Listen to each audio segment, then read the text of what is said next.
प्रतिवादीने माझ्या क्लायंटच्या मालमत्तेवर बेकायदेशीरपणे अतिक्रमण केले आहे आणि उत्पन्न मिळवले आहे, त्यामुळे माझा क्लायंट त्या उत्पन्नासाठी पात्र आहे. माझ्या मालकीची मिळकत आहे, एक शेतजमीन आहे उदाहरणासाठी आपण घेऊया, आणि त्या मिळकतीचा काही भाग हा लगत शेतकऱ्याच्या ताब्यामध्ये आहे.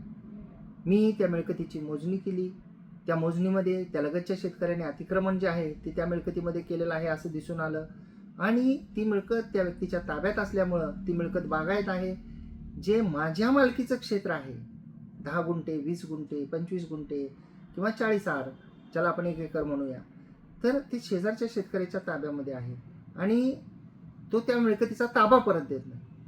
तो ती मिळकत वापरतोय, त्यातून उत्पन्न घेतोय आणि त्यामुळे आपलं नुकसान होतंय. या परिस्थितीमध्ये बरेच जण असं म्हणतात की आपण नुकसान भरपाईचा दावा दाखल करू, परंतु जेव्हा नुकसान भरपाईचा आपण दावा दाखल करायचा असतं त्यावेळी आपण अतिक्रमित क्षेत्राचा कब्जा मिळण्यासाठीचा दावा दाखल करतो, आणि त्याच्यामध्ये आपले जे वकील मित्र आहेत ते मेसने प्रॉफिट जे आहेत ते मागतात.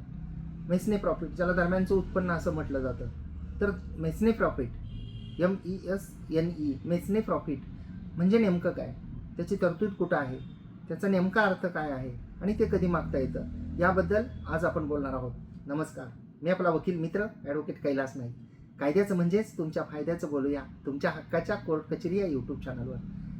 मित्रांनो, मेसने प्रॉफिट म्हणजे ज्याला आपण मराठीमध्ये दरम्यानचं उत्पन्न असं म्हणूया. आता त्याचा नेमका अर्थ काय आहे जर आपण पाहायचं झालं तर एखादी व्यक्ती बेकायदेशीररित्या एखाद्या क्षेत्राच्या ताब्यामध्ये आहे, म्हणजे त्या व्यक्तीच्या ताब्यामध्ये असं क्षेत्र आहे की जे त्यांच्या मालकीचं नाही, ते दुसऱ्याच्या मालकीचं आहे. मालक दुसरा आहे आणि ताबा जो आहे तो बेकायदेशीररित्या एका दुसऱ्या व्यक्तीनं त्यामध्ये करून ठेवलेला आहे, आणि जो मालक आहे तो मालक त्या बेकायदेशीर ताब्यामध्ये घेतलेल्या स्वतःच्या मालकीच्या क्षेत्राबद्दल जे उत्पन्न ठरवून मागतो त्याला मेसने प्रॉफिट असं म्हणतात, दरम्यानचं उत्पन्न, ज्याची तरतूद दिवाणी प्रक्रिया संहितेच्या ऑर्डर 2 रूल 12 सेक्शन 2 सबसेक्शन 12 मध्ये आहे, सेक्शन 2 सबसेक्शन 12 मध्ये. आणि त्याचा जर आपण संदर्भ पाहिला तर त्याच्यामध्ये असं म्हटलेलं आहे की person in wrongful possession of such property actually received or might with ordinary diligence have received therefrom together with the interest on such profits but shall not include profits due to improvements made by a person in wrongful possession. म्हणजे थोडक्यात जे आहे की आपण याला एक नुकसान भरपाई म्हणू, जी जो खरा मालक आहे त्या व्यक्तीला ज्याने बेकायदेशीररित्या ताबा जो आहे ठेवून घेतलेला आहे त्याच्याकडून नुकसान भरपाई मागण्यासंदर्भामध्ये हे मेसने प्रॉफिटची म्हणजे दरम्यानच्या उत्पन्नाची तरतूद आहे. आता ही जी दरम्यानचं उत्पन्न आहे त्याचं आपण ॲसेसमेंट जर म्हटलं तर कसं काढायचं, तर आपल्याला त्या पर्टिक्युलर क्षेत्रामध्ये जे आपल्या मालकीचं आहे आणि दुसऱ्याच्या ताब्यामध्ये त्याच्यातून जे उत्पन्न निघते त्याचं आपल्याला साधारणपणे माननीय कोर्टासमोर कागदपत्र आणावी लागतील, की उदाहरणार्थ 10 आर क्षेत्र आहे आणि त्या व्यक्तीचा बाबा समजा त्याच्यामध्ये ऊस असेल तर 1 एकरामध्ये एवढा ऊस गेलेला आहे, तर 10 आरमध्ये एवढा ऊस गेलेला आहे, म्हणजे त्या 10 आरचे ऊसाचे जे पैसे आहेत, जे कॅल्क्युलेशन आहे ते तेवढं उत्पन्न त्यांनी त्या मिळकतीमधून काढलेलं आहे असं आपण अंदाजे जे आहे ते म्हणू शकतो. त्याबद्दल पुरावे जे आहे ते आपण देऊ शकतो आणि त्या पुराव्याच्या आधारे जे आहे ते माननीय कोर्ट जे आहे ते आपल्याला दरम्यानचं उत्पन्न जे आहे ते ठरवून देऊ शकतात. आता याच्या संदर्भामध्ये एक केस लॉ सुद्धा आहे,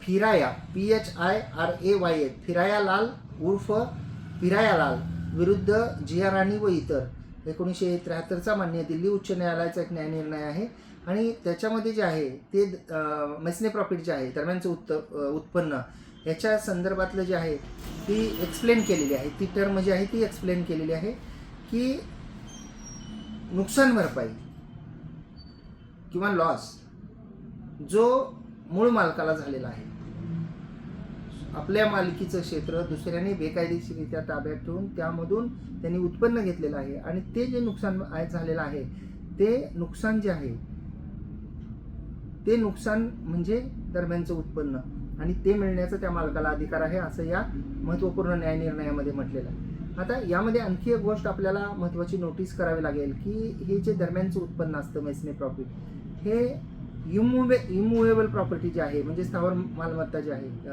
त्याच्यामधूनच फक्त आपल्याला मागता येतं. ओरिजिनल मालकाला, बेकायदेशीर ताबेधारकाकडून.